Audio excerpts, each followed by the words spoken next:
एक गांव में राहुल नाम का आदमी अपने बेबी श्यामा के साथ रहता था। राहुल के खेत में एक पेड़ था जिसमें चुड़ैल का साया था। वो चुड़ैल बहुत ही खतरनाक थी। राहुल भी उस चुड़ैल के डर से अपने खेत में खेती करने नहीं जाता था। एक रात गांव में बहुत ही भयंकर आंधी और तूफान आता है। उसी समय राहुल अपने दोस्त चिंटू से बात कर रहा होता है। अरे भाई, ये क्या हुआ? अचानक से इतनी आंधी कैसे चलने लगी? चारों तरफ धूल ही धूल है। अरे हाँ भाई, तुम सही कह रहे हो। हमें जल्द से जल्द अपने घर निकल लेना चाहिए ताकि हमारे घर वाले डरे नहीं।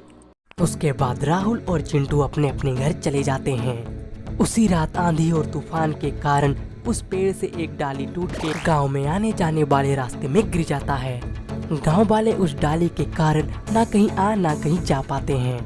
सभी गांव वाले उस पेड़ के पास इकट्ठा हो जाते हैं। अरे भैया, ये डाल तो आने जाने वाले रास्ते में गिर गया है। अब हम लोग आएंगे कैसे और जाएंगे कैसे? तभी एक गांव वाला पिंटू कहता है, अरे भैया, हम तो कहते हैं कि इस डाली को काट दिया जाए ताकि आने जाने वाला रास्ता साफ हो जाए।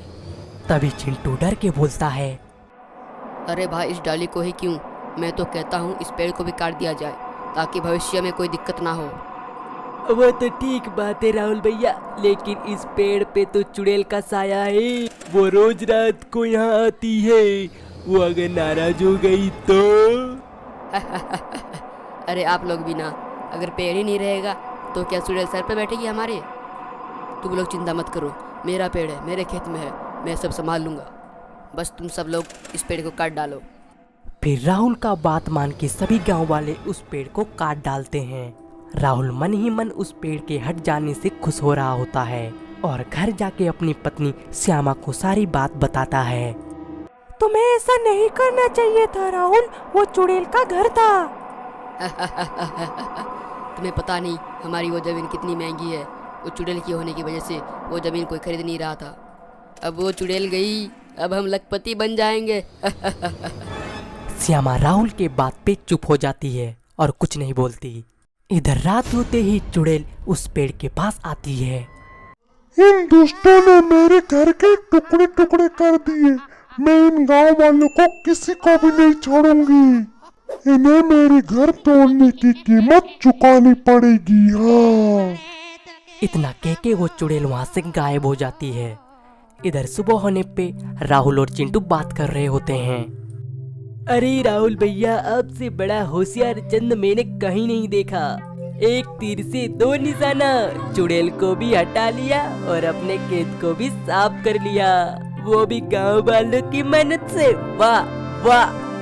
फिर वहाँ से राहुल और चिंटू अपने अपने काम पे चले जाते हैं। कुछ दिन बाद चिंटू को अपने सर में बहुत दर्द हो रहा होता है और उसकी आंखें भी लाल होने लगते हैं। गांव वाले उसके घर में इकट्ठा होने लगते हैं। कोई बचाओ मुझे, मेरा सर दर्द से फटा जा रहा है। अरे कोई राहुल भैया को बुला दो।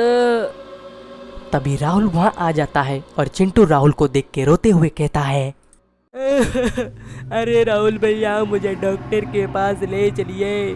मेरा आँख में और सर में बहुत दर्द हो रहा है, नहीं तो मैं मर जाऊंगा। अरे नहीं नहीं चिंटू, ऐसा मत बोलो, हम अभी तुम्हें हॉस्पिटल ले जाते हैं। गांव वाले चिंटू को डॉक्टर के घर ले जाते हैं। डॉक्टर चिंटू को देख के कहते हैं, ओहो, इसे तो काली पंगज हो गई है, लेकिन ये तो बहुत कम लोगों को होती है और ये इतनी जल्दी कैसे फैल सकती है? डॉक्टर, तो क्या इसका कोई इलाज नहीं? इसका इलाज गांव में नहीं हो पाएगा, इसे शहरी हॉस्पिटल में ले जाना पड़ेगा। लेकिन ये बीमारी इतनी जल्दी इसके अंदर कैसे फैल गई, मुझे तो इसका बचना मुश्किल लग रहा है। तभी चिंटू की मौत हो जाती है और उसकी आंखों से काला काला पानी निकलता है। ये क्या है डॉक्टर साहब? इसके आँख से तो कुछ काला काला निकल रहा है। यही काली पंगज है, शरीर के जिस हिस्से में होती है उसे खा जाती है। लेकिन ये बीमारी हमारे गांव में तो कभी नहीं हुई। तुम लोग इसे ले जाओ। फिर गांव वाले चिंटू को लेके आते हैं और उसका अंतिम संस्कार कर देते हैं। फिर उसी दिन गांव में एक आदमी दीनानाथ को भी वैसे ही लक्षण होते हैं जैसा चिंटू को हुआ था। मेरे आँख और मेरे सर में बहुत दर्द हो रहा है, ये तो सहा ही नहीं जा रहा है, कोई मुझे बचा। इससे पहले कोई गांव वाला कुछ करता, दीनानाथ की भी मौत हो जाती है। गांव वाले मिलके उसका भी अंतिम संस्कार कर देते हैं। उसी रात गांव के बाहर चुड़ैल आती है और हंसते हुए बोलती है, हा हा हा, मेरे छोटे से जादू से ही घबरा गए गाँव वालों। हा हा हा, गाँव वालों तुम लोगों ने मेरा घर तोड़ के ठीक नहीं किया, अब मैं इस गांव को खंडर बना दूंगी। हा हा हा हा हा हा। इसी तरह गांव में धीरे धीरे कई और लोगों की भी इसी रहस्यमय बीमारी से मौत हो जाती है, जिससे गांव वाले बहुत डर जाते हैं। एक दिन सभी गांव वाले एक साथ इकट्ठा होते हैं। अरे भैया, जिस तरह से इस रहस्यमय बीमारी से लोगों की मौत हो रही है, कुछ दिनों में ही गांव के सारे लोग खत्म हो जाएंगे। हम लोगों को कुछ ना कुछ तो करना होगा। पर क्या करी भैया, इसका जवाब तो डॉक्टर भी नहीं दे पा रहा है। मेरा तो दिमाग ही खराब हो गया है पूरा। तभी सरपंच जी बोलते हैं, देखो तुम सब गाँव वालों, तुम लोगों का बात सुन के मैं एक नतीजे में पहुंचा हूँ। मुझे लगता है कि एक बाबा की जरूरत है जो हमें इस सब के बारे में बता दे कि हमारे गांव में ये सब क्या हो रहा है। कहीं कुछ भूतिया चक्कर तो नहीं है? हाँ। गांव वाले भी सरपंच जी के बात पे सहमत हो जाते हैं। उसके बाद उस बाबा को बुलाया जाता है। बाबा गांव में आता है और थोड़ी देर ध्यान लगाता है। उसके बाद डरते हुए बोलता है, गाँव वालों, तुम लोगों ने ये अच्छा नहीं किया। तुम लोगों को वो पेड़ नहीं काटना चाहिए था। वो पेड़ में रहने वाली चुड़ैल ही ये बीमारी फैलाई है। लेकिन बाबा, हम लोगों को लगा कि अगर वो पेड़ हम लोग काट देंगे तो गांव में आने जाने वाला रास्ता साफ हो जाएगा। वो सिर्फ एक पेड़ नहीं था, वो चुड़ैल का घर भी था। ये तुम लोगों ने अच्छा नहीं किया। तुम लोगों ने ये गलती की है तो इसकी सजा तो भुगतनी पड़ेगी तुम लोगों को। इतना कह के बाबा वहाँ से जाने लगता है। तभी एक जोरदार धमाका होता है और बाबा का सर फट जाता है और पूरा शरीर नीचे गिर जाता है और वहाँ चुड़ैल आ जाती है। हा हा हा, बड़ा आया था इन दोस्तों का मदद करने वाला। गाँव वालों में तुम लोगों को किसी को नहीं छोड़ूंगी। तुम लोग ने बहुत दुख दिया है मेरा घर को तोड़ के। इतना कह के चुड़ैल वहाँ से चली जाती है। वही भीड़ में खड़ा होकर राहुल ये सब सुन रहा होता है और बहुत डर जाता है।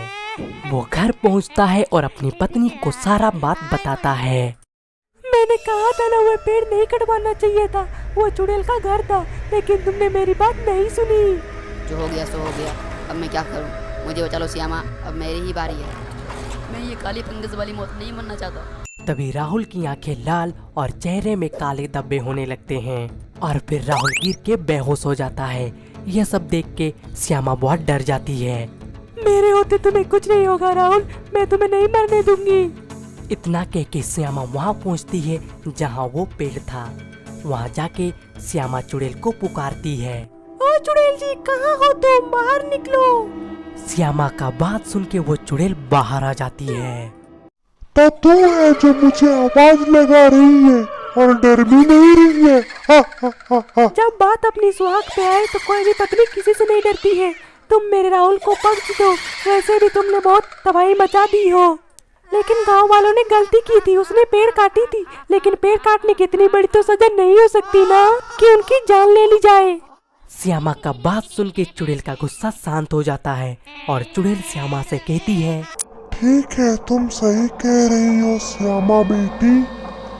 मैं अपना जादू गाँव वालों के ऊपर से हटा रही हूँ। अब कोई बीमार नहीं होगा और तुम्हारा पति भी ठीक हो जाएगा। फिर चुड़ैल वहाँ से खुश होकर चली जाती है। उसके बाद गांव वाले सभी खुशी खुशी रहने लगते हैं।